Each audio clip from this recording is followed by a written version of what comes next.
I think there's been a really big transformation in Nokia. We have moved, and of course we still provide connectivity on many fronts, network infrastructure, mobile infrastructure, but Nokia is now at a pivotal movement where it's moving towards an AI infra company, and we are describing ourselves as part of the AI supercycle. I think what's important is AI is driving many elements, and one of those are connectivity and networks.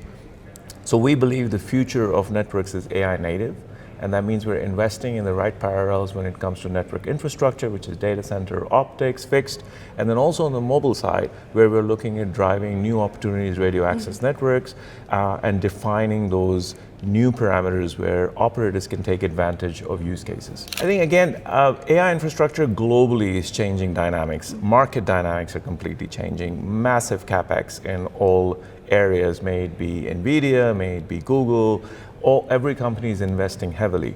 I think Nokia is doing the same. So what we are doing globally is investing in R&D to make sure that we've got the right products that meet the capability that I talked about earlier.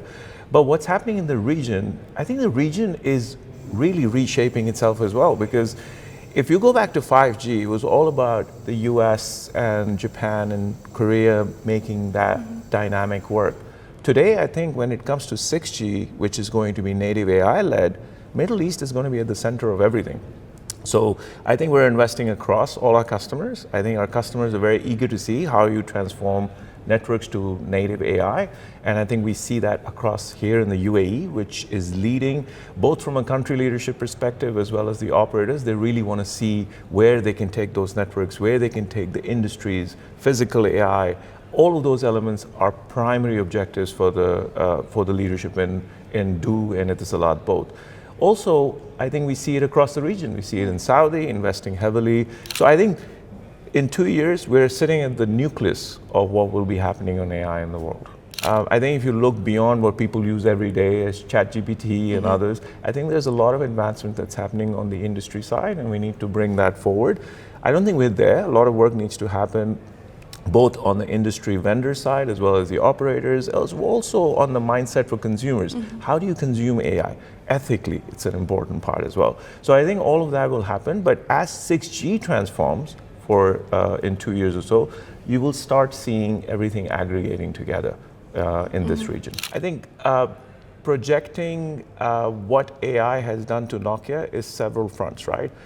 When we look at our overall business, we believe we are an AI and cloud-led organization now. So we have a lot of opportunity in both data centers, may it be optics or may it be infrastructure related from IP, and that's something that we're already part of the super cycle. On the mobile side, I think there's a transformation for networks because we invest a lot in CapEx when it comes to mobile infrastructure. That needs to be taken into the AI elements, AI RAN, where we are developing heavily with NVIDIA. NVIDIA last year invested in Nokia for $1 billion, which includes something that we build together and changes the way native AI RAN networks operate. So those use cases will come forward as early as 2027. We have operators globally that are anchored on those use cases, and we're looking at regional operators to get on board as well. So I think for us, it's about investing into the mobile cycle and making sure that in the next year or so, we will start seeing those rewards. And today, the network infrastructure part is already very much into that super cycle. If you look at the industry, you've seen up to 70% capex growth into data centers by the big players. So what part of that can we take as an industry? I think it's only going to be a substantial growth for us in the next couple of years. The first to deploy AI RAN can be cut into many pieces, right? So what we're looking at globally right now is, yes, we are ready with trials already. We're proceeding with many customers across the board, and I'm happy to report, as early as yesterday, I have been talking to customers here in the region who are ready to get on, and we're going to start working with them. Now, first or not, there are many operators on board, and we need to define the use cases. Remember, ultimately, we shouldn't overhype AI. That's an important part. So what we need to work with is defining the use cases that have an impact on people like you and me, and ensuring that that translates into value. And that's what we want to work with our operators. So yes, you will start seeing very early trials in the Middle East as well by next year. And we will be performing the use cases that bring that relevance to the users. And ultimately, we shouldn't overhype, we should make sure it's value-based discussion, and the customers are appreciating it. I would just say the Middle East customers are right up there with anyone else, so there is no lagging. Look, I think 6G, if you look at what we need to achieve in terms of the ecosystem, is already developing very fast. We should start seeing trials. In fact, in this region, with the TDRA, we've already developed scenarios where we want to go both on spectrum and use cases. So we're already talking and speaking trial language on 6G. As early as 2028 and 2029, we will start seeing small proof of concepts and trials. In fact, proof of concepts have already started happening as well. So 2029 would be the year where we start some commercial elements of 6G coming together. And definitely, I repeat myself here, when 5G happened, it was all about Japan, Korea, US. We're not going to be left behind this time. If we're not, we're going to be part of that cycle as much as the other countries have been. I think it's a bit of both, right? Because I think how networks are deployed needs to change, right?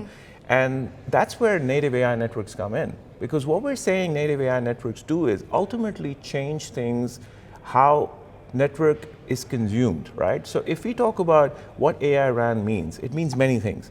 But one specific one related to what we're focused on with NVIDIA is having a GPU as part of our baseband, which is what's on the site, on the mobile site, and then trying to do some inference use cases on that edge, right?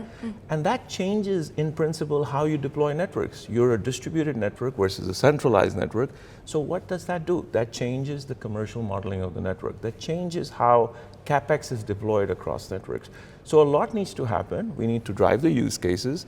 We need to rethink commercially how these networks are going to ultimately make money, because there's no value, then there is no point in doing anything. And finally, we also, as an industry, need to come together, because I think not everyone can do everything themselves. It's all about partnerships. And where does 6G expand that? It's going to be about the ecosystem. That's why we're partnering with NVIDIA, because we know NVIDIA builds the best, so partner with them. Why they partner with us? Because they know we build the best radio. So two best of what they do bring together something unique. I think we've announced quite a bit with NVIDIA in the last year. I think we're doing certain trials and proof of concepts with many operators, and there will be a barrage of trials and information you will see on the press releases that are going to come out. And there are moments, I think, there's pivotal moments in that marketing journey. We have launches coming mid-year, then we have Mobile World Congress in Barcelona, which is an important event for us globally. They have become truly autonomous. Depending on where you are in the operator journey, we already have operators that are deploying self-organized network, what we call SON, where we're able to do multiple thousands and thousands, 15,000 transactions within a minute, versus can you imagine a human doing that many transactions? Instances. So in Hajj last year in Saudi and this year, we were able to automate all of these interactions in the network, which have already been seen and developed. We're doing similar things here in the UAE, where we're using Monterey SON for energy optimization. We're doing it for network layer optimization, where we can shut down certain cells to optimize traffic patterns. It's already happening. Now, is it happening across the network autonomously? That's something that is not just based on the technology. The technology is there. It's trying to change the operational mindset in a telco. It's the chance to change how we do and think about things, and maybe not think about things, because automation requires us to maybe step back, and some decisions being made by the networks themselves. And that's what's important. Self-healing, predictive nature of network. I think humans play a pivotal role in shaping what AI is about. And if we don't do that now, we might lose out. But I don't think AI is going to take over every job, right? I think it's about really augmenting intelligence. It's not just about, somebody comes and takes my job. I think it's about AI coming and making my job better, more productive. Productivity is an element which is not going to go away. So you can use AI to really make sure that you're ensuring networks are operating intelligently. One of the operators, funny enough, has taken their operations team and pushed them towards sales. That's an opportunity not just for the operator to make more money, it's an opportunity for people who have been back office to be retrained, re-energized, hopefully paid better, and go out and do sales. So I think there is an opportunity there that somehow we miss. It's not just about taking the jobs away, it's about how do you augment intelligence. I fundamentally believe it's improved my life, and I believe it will improve a lot of the other lives in the telco sector as well. I do believe that Nokia is in a very different path now. It should be a lot more, and we talked about a lot of it in infrastructure, AI, physical AI. So maybe if Nokia was to be in mobile, it's not the most, I would say, future-looking statement. I would say Nokia is on the right trajectory to go and take advantage of the AI super cycle with our portfolio, both on network infrastructure and mobile infrastructure, and I think to help our customers really monetize their networks to the next level.